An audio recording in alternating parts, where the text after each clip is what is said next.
Brazilian defence Wesley সে ইনজুরির কারণে ওয়ার্ল্ড কাপ থেকে ছিটকে গেছে। কি অবস্থা সবার, চলে আসলাম আজাইরা আলাপ করতে। তো আজাইরা আলাপটা কি? আজাইরা আলাপ হচ্ছে এখন আর 2 দিন সময় আছে ওয়ার্ল্ড কাপের উদ্বোধন ম্যাচের আর মাত্র 2 দিন সময় আছে, কিন্তু ওয়ার্ল্ড কাপের হাইপ আমার কাছে কিছুই মনে হচ্ছে না। যে রিয়াল মাদ্রিদ যে কাণ্ডগুলো করতেছে, বিশেষ করে ফ্লোরেন্তিনো প্যারেজ মাইকেল ওলিসির পিছনে উঠে পড়ে লেগেছে।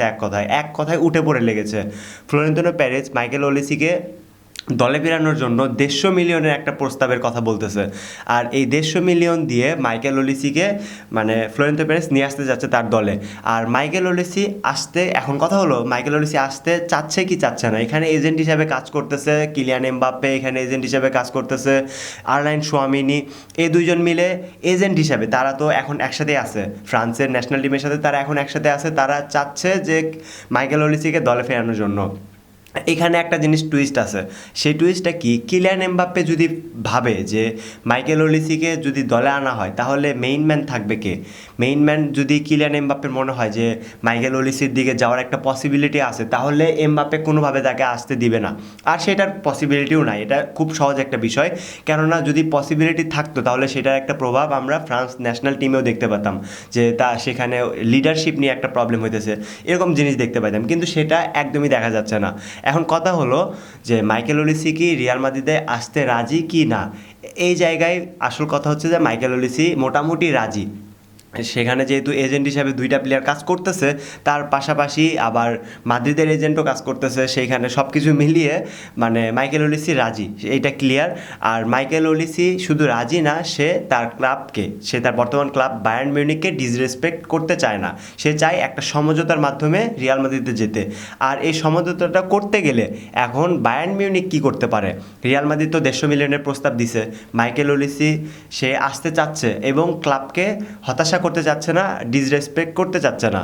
এখন তারা কি করতে পারে? বায়ার্ন মিউনিখ একটা জিনিস করতে পারে, সেইটা হলো দাম বাড়িয়ে দেওয়া। রিয়াল মাদ্রিদ 150 মিলিয়নের প্রস্তাব দিছে, আর বায়ার্ন মিউনিখ সেটার দাম বাড়িয়ে দিবে, এটা একটা সহজ হিসাব। আর সেটাই ঘটতেছে। বায়ার্ন মিউনিখ এখন দামটা অনেক বেশি চাচ্ছে, 225 মিলিয়ন, অ্যারাউন্ড সম্ভবত 225 মিলিয়ন চাইছে।